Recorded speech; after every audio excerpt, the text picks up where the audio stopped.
ഓം ശാന്തി 20-1-2025. ഇന്നത്തെ മുരളിയുടെ main points.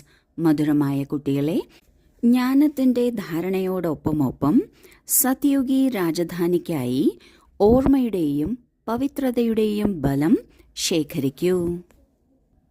നാം ഈ ആധ്യാത്മിക പഠനം നടത്തുന്നത് സത്യുഗത്തിലെ ഉയർന്ന പദവിക്കാണ്.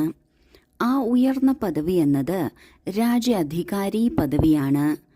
രാജ്യാധികാരി പദവി എടുക്കുന്നതിന് എല്ലാ തരത്തിലുള്ള ഉയർച്ചയും ആവശ്യമാണ്. ഇപ്രകാരമുള്ള ഉയർച്ച ഉണ്ടാകുന്നതിനാണ് ബാബ നമുക്ക് 4 വിഷയങ്ങൾ തന്നിട്ടുള്ളത്: ജ്ഞാനം, യോഗം, ധാരണ, സേവനം. ഇന്ന് ബാബ പറയുന്നു, സത്യുഗത്തിലെ രാജ്യാധികാരി പദവി എടുക്കുന്നതിന് ജ്ഞാനത്തിന്റെ ധാരണ തീർച്ചയായും വേണം. എന്നാൽ അതിനോടൊപ്പമൊപ്പം ഓർമ്മയും വേണം, പവിത്രതയുടെ ബലവും വേണം. ആരിലാണോ ഇവയെല്ലാം ഉള്ളത്, അവരിലൂടെ വിഹംഗമാർഗത്തിലെ സേവനവും നടക്കും.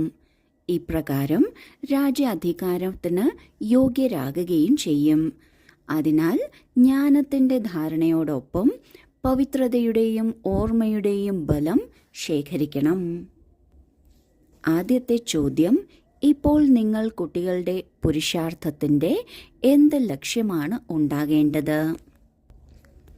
ഉത്തരം: സദാ സന്തോഷത്തിലിരിക്കുക, വളരെ വളരെ മാധുര്യമുള്ളവരാകുക, എല്ലാവരെയും സ്നേഹത്തോടെ മുന്നോട്ടേക്ക് നയിക്കുക. ഇതായിരിക്കണം നിങ്ങളുടെ പുരുഷാർത്ഥത്തിന്റെ ലക്ഷ്യം. ഇതിലൂടെയാണ് നിങ്ങൾ സർവഗുണസമ്പന്നരും 16 കലാസമ്പൂർണരും ആകുന്നത്. നാം ഈ ജ്ഞാനം കേൾക്കാൻ തുടങ്ങുമ്പോൾ നമുക്ക് ഈ ജ്ഞാനത്തിനനുസരിച്ചിട്ടുള്ള ദിനചര്യ നമ്മുടെ ജീവിതത്തിലേക്ക് കൊണ്ടുവരുന്നതിനുള്ള പുരുഷാർത്ഥമാണ് നാം ചെയ്യുന്നത്. അതിനുശേഷം നമ്മുടെ ശ്രദ്ധ ഈ ജ്ഞാനത്തിന്റെ പലവിധ പോയിന്റുകളുടെ അനുഭവത്തിലേക്കും അതുപോലെ സേവനത്തിലേക്കും പോകുന്നു. എന്നാൽ ഇന്ന് ബാബ പറയുകയാണ്, നമ്മുടെ ലക്ഷ്യം എന്തായിരിക്കണം? അതാണ് സദാ സന്തോഷത്തിലിരിക്കണം, വളരെ വളരെ മാധുര്യമുള്ളവരാകണം, എല്ലാവരെയും സ്നേഹത്തോടെ മുന്നോട്ട് നയിക്കണം.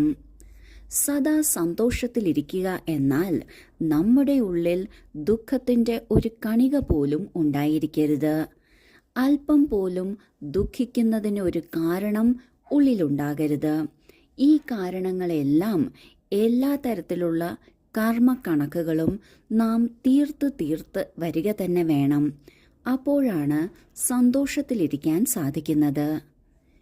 അതുപോലെ തന്നെ മറ്റുള്ളവരെ പ്രതിയും നാം ഒരിക്കലും നെഗറ്റീവായി ചിന്തിക്കരുത്. അവർ എത്ര തന്നെ അപകാരിയായിരുന്നാലും അവർക്ക് നാം നമ്മുടെ മാധുര്യമാണ് നൽകേണ്ടത്, നമ്മുടെ ശുഭഭാവനയാണ് നൽകേണ്ടത്, അല്ലാതെ നമ്മുടെ നെഗറ്റീവ് ഭാവങ്ങളല്ല. ഇതിനെയാണ് മാധുര്യം എന്ന് പറയുന്നത്. അതിനോടൊപ്പം നമ്മുടെ കൂടെ ആരാണോ ഉള്ളത് അവരെ എല്ലാവരെയും സ്നേഹത്തോടെ മുന്നോട്ടേക്ക് നയിക്കുക എന്നതാണ്. പലതരത്തിലുള്ള സ്വഭാവ സംസ്കാരങ്ങൾ ഉള്ളവരുണ്ടാകാം, വെറൈറ്റി ആയിട്ടുള്ള ആത്മാക്കൾ നമ്മുടെ കൂടെ ഉണ്ടാകാം. എന്നാൽ അവർക്കെല്ലാവർക്കും നമ്മൾക്ക് ലഭിച്ചിട്ടുള്ള ബാബയുടെ സ്നേഹത്തിന്റെ അനുഭവം നമ്മൾക്ക് നൽകാൻ സാധിക്കുന്നു എങ്കിൽ അവരുമായി നമ്മുടെ കർമ്മക്കണക്ക് കുറഞ്ഞു വരുന്നു, അവരുമായുള്ള സ്നേഹബന്ധം ശക്തമാകുന്നു. ഇപ്രകാരം നമ്മൾക്ക് അവരുടെ കുറവുകളെയും കുറ്റങ്ങളെയും മറികടന്ന് അവരിലെ നന്മയെ കണ്ടെത്തി അതിനെ സേവനത്തിൽ ഉപയോഗിച്ച് അവരെയും ഉയർത്താൻ സാധിക്കും. എല്ലാവരെയും സ്നേഹത്തോടെ മുന്നോട്ട് നയിക്കാൻ സാധിക്കും. ആരാണോ ഈ പുരുഷാർത്ഥങ്ങൾ തന്റെ ലക്ഷ്യമായി എടുക്കുന്നത് അവർക്കാണ് സർവഗുണ സമ്പന്നരാകാൻ സാധിക്കുന്നത്, 16 കലാ സമ്പൂർണരാകാൻ സാധിക്കുന്നത്. രണ്ടാമത്തെ ചോദ്യം: കർമ്മം ശ്രേഷ്ഠമായിട്ടുള്ളവരുടെ അടയാളം എന്തായിരിക്കും? ഉത്തരം: അവരിലൂടെ ആർക്കും ദുഃഖമെത്തില്ല. ഏതുപോലെ ബാബ ദുഃഖം ഹരിച്ച് സുഖം നൽകുന്നവനാണോ, ഇതുപോലെ ശ്രേഷ്ഠ കർമ്മം ചെയ്യുന്നവരും ദുഃഖം ഹരിച്ച് സുഖം നൽകുന്നവരായിരിക്കും. സത്യയുഗത്തിലായിരുന്നപ്പോൾ നമ്മുടെ ധർമ്മവും ശ്രേഷ്ഠമായിരുന്നു, കർമ്മവും ശ്രേഷ്ഠമായിരുന്നു. എന്നാൽ മുഴുവൻ കൽപ്പത്തിലെയും യാത്ര കഴിഞ്ഞപ്പോൾ ധർമ്മവും ഭ്രഷ്ടമായി, കർമ്മവും ഭ്രഷ്ടമായി. ബാബ ഈ സംഗമയുഗത്തിൽ നമ്മെ ധർമ്മവും കർമ്മവും ശ്രേഷ്ഠമാക്കുവാനാണ് പഠിപ്പിക്കുന്നത്. ഇന്ന് ബാബ ചോദിക്കുകയാണ്, ആരുടെ കർമ്മമാണോ ശ്രേഷ്ഠമായിട്ടുള്ളത് അവരുടെ അടയാളം എന്തായിരിക്കും? അവരുടെ അടയാളമാണ് അവരിലൂടെ ആർക്കും ഒരിക്കലും ദുഃഖം ലഭിക്കില്ല. സ്വയം ഭഗവാൻ ദുഃഖം ഹരിച്ച് സുഖം നൽകുന്നവനാണ്. ബാബ ഒരിക്കലും ആർക്കും ദുഃഖം കൊടുക്കുന്നില്ല. ബാബയ്ക്ക് 3 കാലങ്ങളെക്കുറിച്ചും അറിവുണ്ട്. അപകാരിക്ക് മേലും ഉപകാരം ചെയ്യുന്നവനാണ്. ആരുടെ കർമ്മമാണോ ശ്രേഷ്ഠമായിട്ടുള്ളത് അവരും ബാബയെപ്പോലെ തന്നെ മാസ്റ്റർ ദുഃഖം ഹരിച്ച് സുഖം നൽകുന്നവരായിരിക്കും. ഗീതം, ആകാശസിംഹാസനം വിട്ട് ഭൂമിയിലേക്ക് വരൂ. ധാരണയ്ക്കുള്ള മുഖ്യസാരം: 1.